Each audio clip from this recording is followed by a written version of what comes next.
దేవుడికి మేము కలుగుతుంది కాక దేవుడు చూపిస్తుంది గొప్ప కృపను బట్టి వందనాలు స్తోత్రాలు చెల్లిద్దాం.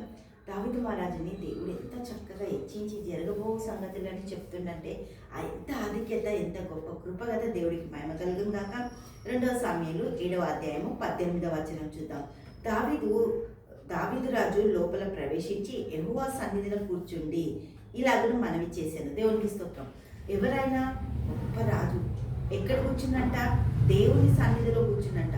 దేవుని సన్నిధిలో ఎప్పుడైతే కూర్చుంటావో, దేవుని సన్నిధిలో ఎప్పుడైతే నువ్వు మాట్లాడతావో, దేవుని సన్నిధిలో దేవునితో నువ్వు ఎప్పుడైతే ఆ మాట తీరు కలుపుకుంటావో, నీ ప్రవర్తన అంతా దేవుడు చూస్తాడో, అప్పుడు కావలసిన దానికంటే అత్యధికమైన నీకు జరగాల్సిన వాటన్నిటికంటే కూడా మేలుకరమైన దేవుడు నీకు చెప్పడానికి ఇష్టపడతాడు. దేవుడికి మహిమ కలుగును గాక.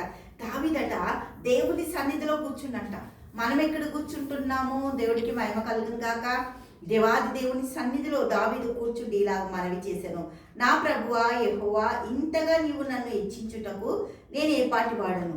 నా కుటుంబము ఏ పాటిది? ఇంత హెచ్చుగా చేసినదంతయు నీ దృష్టికి కొంచెమే. దేవునికి స్తోత్రం. ఎంత హెచ్చించిండు! గొర్రెల దొడ్డిలో నుంచి తీసుకొని వచ్చిండు, సౌలు చేతుల్లో నుంచి విడిపించిండు, అపాయకరమైన మృగములు చీల్చకుండా, ఎలుగుబంటులు చీల్చకుండా కాపాడి కనికరించి గొల్లాతి చేతుల్లో నుంచి విడిపింపబడి కొంచెమే నీకు దృష్టికి అంటుండు. దేవుని గట దావీదుకు చేసింది అంతా కూడా కొంచెమే, చాలా చిన్నదంట. దేవునికి స్తోత్రం. మానవుల పద్ధతిని బట్టి బహుకాలము జరిగిన తర్వాత నీ దాసుడైన నా సంతానమునకు కలగబోవు దానిని గూర్చి నీవు సెలవిచ్చి ఉన్నావు యెహోవా. నా ప్రభువా దావీదు అను నేను ఇక నీతో ఏం చెప్పుకుంటా? నాకు ఏం తక్కువ ఉందని, ఏం కొదవా, ఏ అవసరం ఉందని నేను నీ దగ్గర మొరపెట్టాలి? ఖాళీ నేను నీ సన్నిధిలో కూర్చుంటా.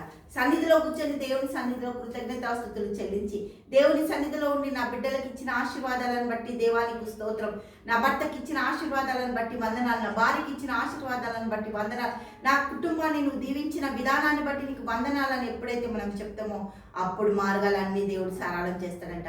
ఆయన మార్గాలు సరళం చేసే దేవుడు. హల్లెలూయా. తండ్రి యేసయ్య నీకే వందనాలు స్తోత్రాలు. గొప్ప దేవ, అద్భుతంగా ఆశ్చర్యంగా నీకే స్తోత్రాలు చేసిన ప్రతి కుటుంబాన్ని దీవించి ఆశీర్వదించి మీ దయ దయచి యేసు నామములో ప్రార్థిస్తున్నాము తండ్రి. ఆమేన్, ఆమేన్.